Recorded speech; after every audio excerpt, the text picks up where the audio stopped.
Hello મિત્રો, તો અત્યાર સુધી આપણે જોયું ચેપ્ટર 1 અને 2 એ બે આપણે ફિનિશ કર્યા. એમાં કોઈ ક્વેરી હોય તો તમે કમેન્ટ સેક્શનમાં લખી શકો છો, તમને અલગથી સમજાવીશ. એન્ડ આજે આપણે જોઈશું ચેપ્ટર 13 આંકડાશાસ્ત્ર. એપ્રોક્સિમેટલી 14 માર્ક્સ તો તમારે પૂછાયા છે, બરાબર. જે લોકોને પાસ આઉટ થવાની ગણતરી હોય એન્ડ મેન કે જે લોકોને ઇન ફ્યુચર કોમર્સ રાખવાનું હતું, મેક શ્યોર કે આ ચેપ્ટરમાં ખૂબ ધ્યાન આપવું, રાઈટ. એન્ડ બીજી એક વસ્તુ છે કે આ ચેપ્ટર ઇઝી પણ છે જો તમને સૂત્ર યાદ હોય તો. એન્ડ આમાં તમે સારા એવા માર્ક્સ કવર અપ કરી શકો, તો ધ્યાન આપજો. એન્ડ આમાં મેનલી શું છે, તમે આગલા વર્ષમાં શીખી ગયા હશો કે મધ્યક, બહુલક અને મધ્યસ્થ આ ટાઈપના તમારા શબ્દો આવતા હતા, જોયા જ હશે. તો બહુલક શું હતું? વધુ વાર આવતી સંખ્યા. પહેલાં એને સિક્વન્સમાં ગોળતા ચડતા ક્રમમાં જે સંખ્યા વધુ વાર આવે એને બહુલક કહેતા. વચ્ચેની સંખ્યા આવે શું કહેતા? મધ્યસ્થ. અને મધ્યક માટે શું હતું કે એનું સૂત્ર હતું, મધ્યકમાં જેટલી સંખ્યા આપી હોય એનો સરવાળો, એટલે કે કોઈ સિગ્મા આપણે આપ્યું છે, સિગ્મા xi, એ બધી સંખ્યાઓનો સરવાળો ભાગ્યા કેટલા? n. જેટલી પણ સંખ્યા હોય એટલી સંખ્યા વડે ભાગી દેવાનું. અહીંયા આપણે સપોઝ એક્ઝામ્પલ લઈએ, એ તમને xi આપ્યા હોય 5 3 2 1 1 આ રીતનું આપ્યું છે, રાઈટ.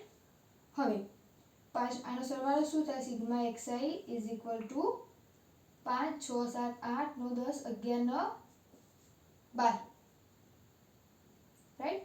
હવે આ 12 છે, કુલ સંખ્યા કેટલી છે? 1 2 3 4 ને 5, તો 12 ભાગ્યા 5 આપણું શું થાય?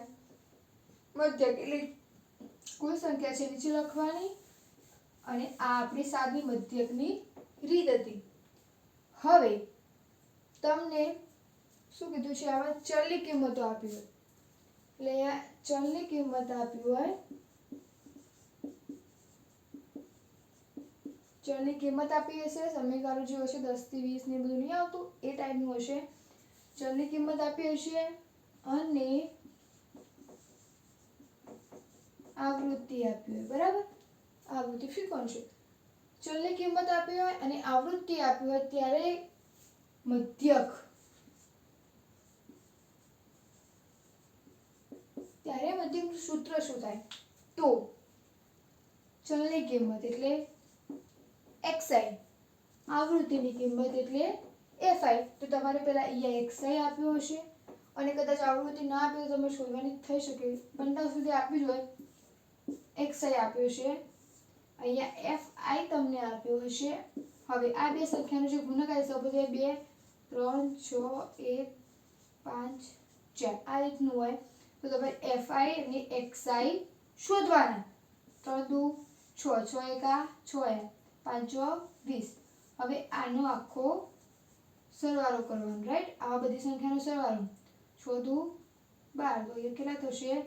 32. Sigma fi xi is equal to 32, બરાબર. તો આ તમારું શું થયું? Sigma fi xi. તો આનું સૂત્ર શું થાય? જ્યારે તમને આવું આપ્યું હોય ટેબલ, તો આનું સૂત્ર થાય sigma fi xi upon sigma fi, એટલે જે આવૃત્તિ આપ્યું હોય ભાગ્યા એનો સરવાળો, રાઈટ. સિમ્પલ.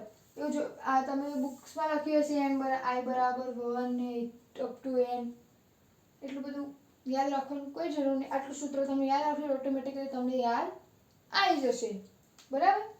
તો આ હતું આવૃત્તિ માટે.